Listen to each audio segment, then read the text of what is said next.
Krishna, Hare Krishna, Krishna Krishna, Hare Hare,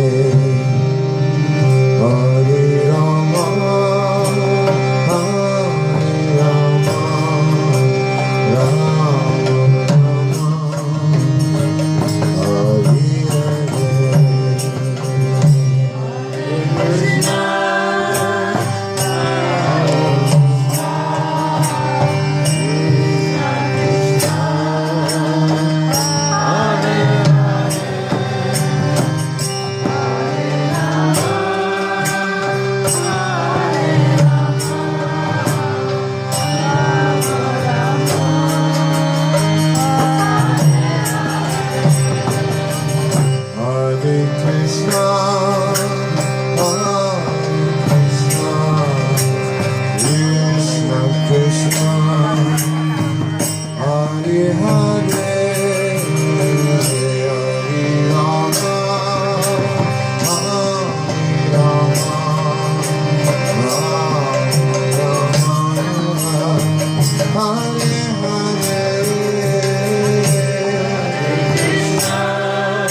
Hare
Krishna Krishna Hare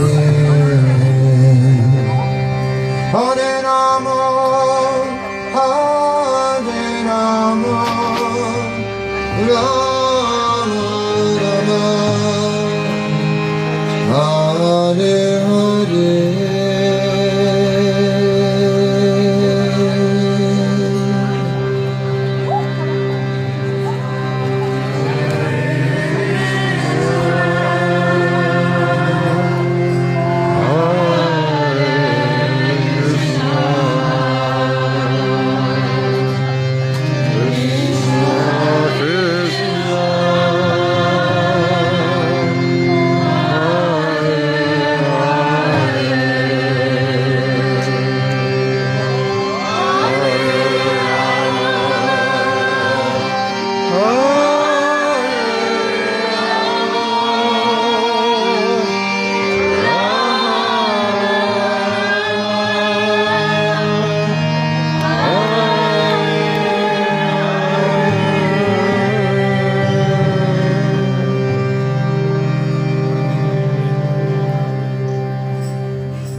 Thank you very much.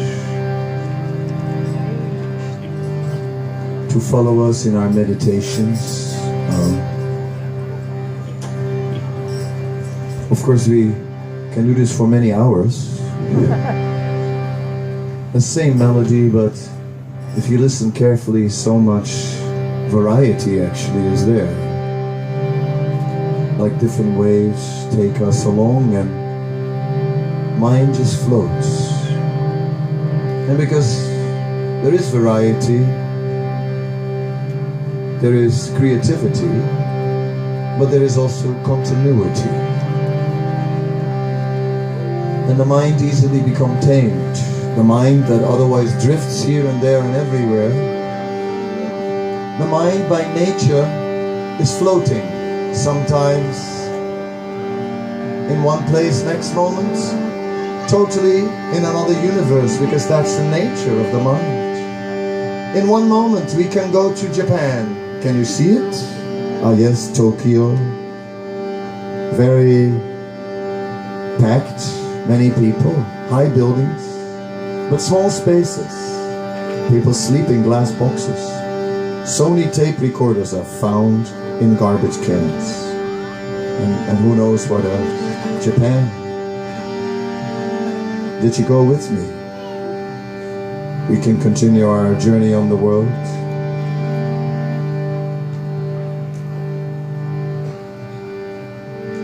We can go to Jaipur, India. Jaipur, pink city. Pink city with beautiful city walls and gates. It has a museum, and in there are the clothes of kings, and these clothes of kings are like very opulent. And one particular set of clothes show that there must have been a king that was 2.5 meters tall. And his sword is there, and it's big. Who can lift it? No ordinary man. Those were kings. Those were rulers, not kings who would hide, not government leaders who would hide behind the lines while the common man was fighting the fight. No, kings who would be up front and lead the people, who fought for justice and purity.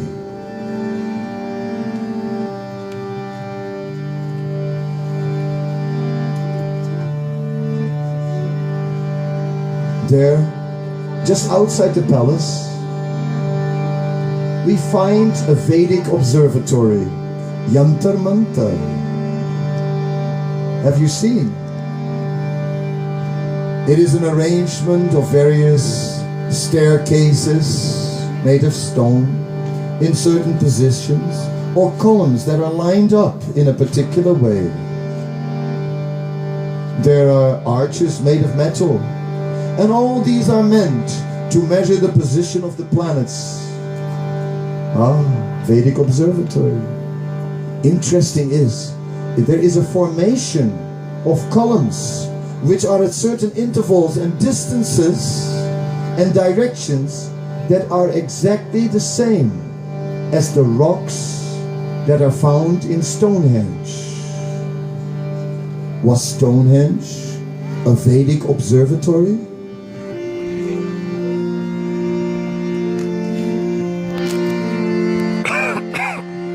Was Stonehenge part of a Vedic culture then once? Was Vedic culture everywhere?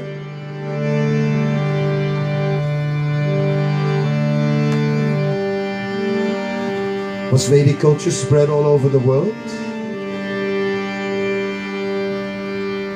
One of our world leaders, Kadamba Swami, he went to Russia,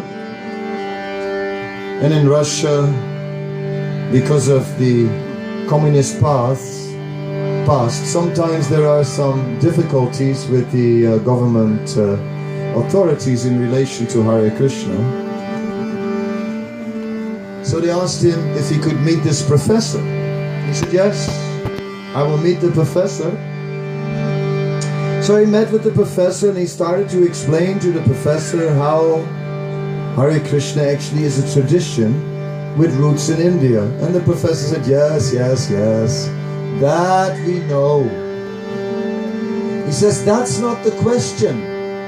The question is whether Vedic culture started in India or whether it started in Russia. In Russia, Vedic culture in Russia, our Maharaj said, yes, the professor said. There is a book. It is as old as Russia. And this book is describing a personality called Kishan. Kishan? Hey, we know people in India who are known by the name of Kishan. That's the name of Krishna. Yes, it says that Kishan, in his youth, fought with a great snake. Fought with a great snake? Hey, this is plagiarism. Wait a minute. This is Srimad Bhagavatam. This is the message. The eternal message of India. Was once that same message also there in Russia.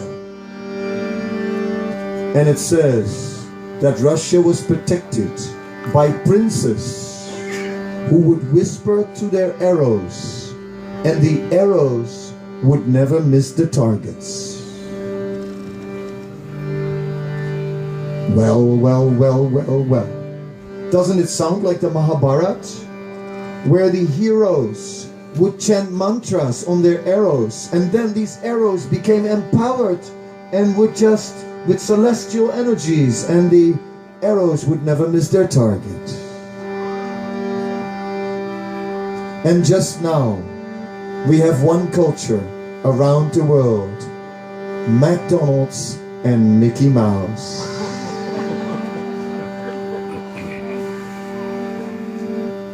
Was there once another culture that predominated the world? Was maybe Vedic culture wider spread than we think it is in ancient history? Vedic texts tell us that it is so. Our history books don't go that far back. In Holland we learn that the Batavieren came down the Rhine about 2,000 years ago, and that's all we know. What was before? Water and people. Was there Vedic culture once in Europe? Certainly the ancient cultures show all kinds of things. You know, there used to be elves. Remember, there were elves here. Not anymore. Because in the last 2,000 years we got rid of the elves. We put them in the fairy tales. But before that, elves were a fact. And let me tell you one thing. Elves do exist.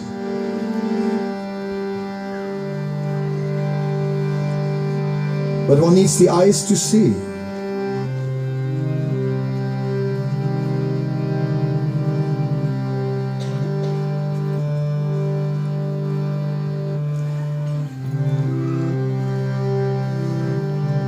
By the mantra our consciousness is elevated and we begin to see other dimensions. Hare Krishna. Everybody. Hare Krishna. Hare Krishna. Krishna Krishna. Krishna Krishna. Hare Hare. Hare Rama. Hare Rama.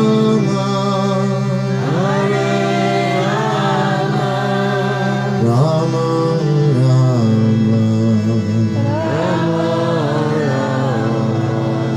Hare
Shakespeare used to say,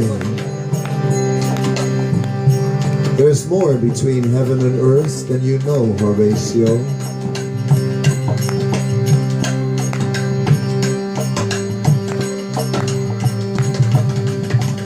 Gradually,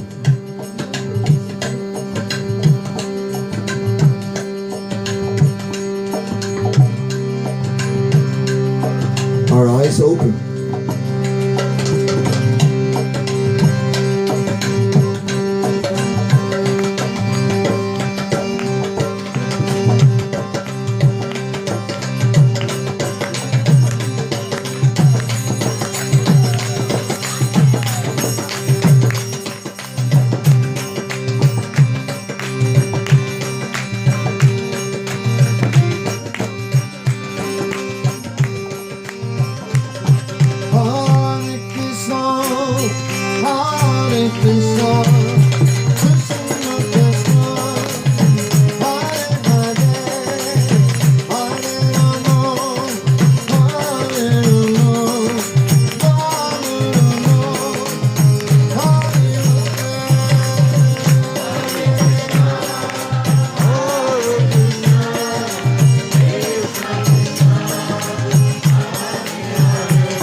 So, Kirtan, we have given you an experience of Kirtan,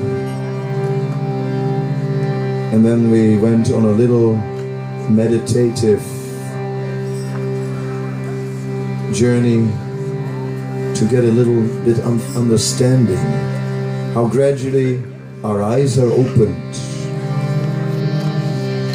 to greater dimensions, and ultimately opened to the eternal spiritual world where we really belong.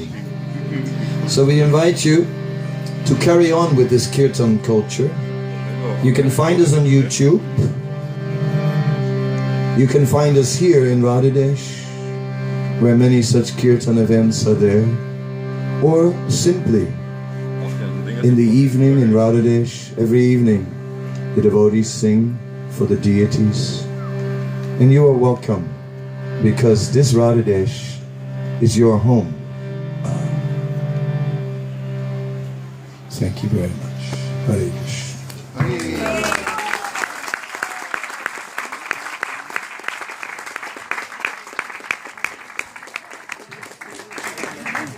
Kadamba Kanana Swami ki! Jai!